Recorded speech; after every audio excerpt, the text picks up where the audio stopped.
One of the most common frustrations of dog guardians is their dog not listening. Maybe your dog has really nice manners at home, but when you take them out, they seem to forget you exist.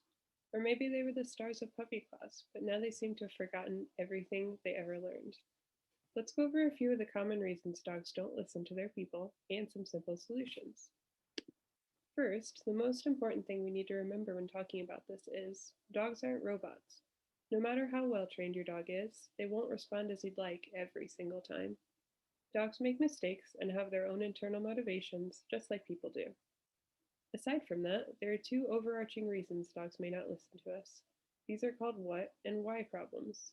Each time you ask your dog to do something, think of them as asking, "What are you asking me to do?" and "Why should I?" Let's look at the what problems first. Does your dog understand what you're asking them to do? Dogs don't know cues like people do. For example, let's take sit. You and I know sit as a concept. We know that sit means a physical position that is the same regardless of where we are. We know that we can sit in chairs, on the floor, on a bed. If someone asks us to sit on something we don't typically, like a table, we would still understand what they're asking very easily. Dogs don't understand things this way. They are very literal. So for a dog, they may understand what sit means at home in your living room where you train, but not at the vet or the store. Maybe not even in your backyard or a different room in the house. It's our job to go back to basics each time you're training your dog in a new location. Make it really easy for them in the beginning, just like you did the first time they learned the skill. Slowly increase the difficulty as they show you they understand what you're asking by responding to your cues quickly and consistently. Make sure you reward them all along the way to show them that they're getting it right. Now let's talk about why problems. These are the problems that we really don't like. Dogs should just do as we ask because we said so, right? In reality, this isn't how it goes. Dogs very simply just do what works. They have no grand scheme, no moral compass. They just do what works. As much as this might frustrate us, it actually makes things much simpler in training. Do you want your dog to listen? All you have to do is make listening work for them. So, what does that look like? Always have a compelling why for your dog. Make sure they're rewarded consistently, immediately, and well for a job well done.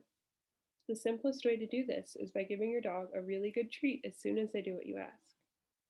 If your dog likes toys, you can also reward them with a game of tug or fetch. Remember, this isn't bribery at all. Your dog just needs a reason to work for you, just as you and I need a paycheck to keep going into work every day. And remember that consistency part as well. How long would you keep going into work if that paycheck stopped coming? If you're in a highly distracting environment, make sure you're also giving your dog time to explore and just be a dog, especially if they're struggling to listen. Give them a raise as well.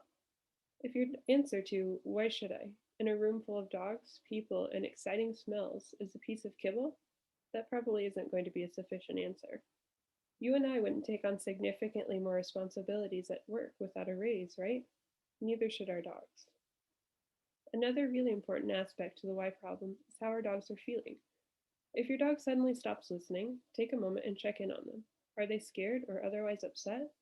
If they are, remove your dog from the situation and help them feel safe again. Protecting them from fear is always more important in the moment than a training goal. Think about it this way. If you were given a math worksheet and then had a bucket of spiders dumped on you, would you be able to do the worksheet, even if it was just simple addition? I sure wouldn't. What if you can't figure out if you have a what problem or a why problem? There's an easy test for that. Grab one of your training snacks and offer it to your dog free of charge. Did they take it happily? If they did, you likely have a what problem. Take a few steps back and make the task easier for them.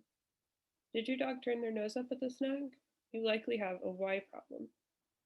Check in on how your dog's feeling, minimize the level of distractions around them, give them a break, and or give them a raise.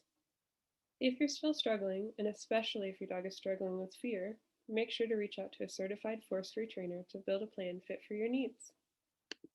I hope that helps you understand why your dog sometimes struggles to listen. If you're still struggling with your dog, please reach out for help. There are many wonderful resources. Make sure you also check out the rest of WAG Workshop's wonderful resources.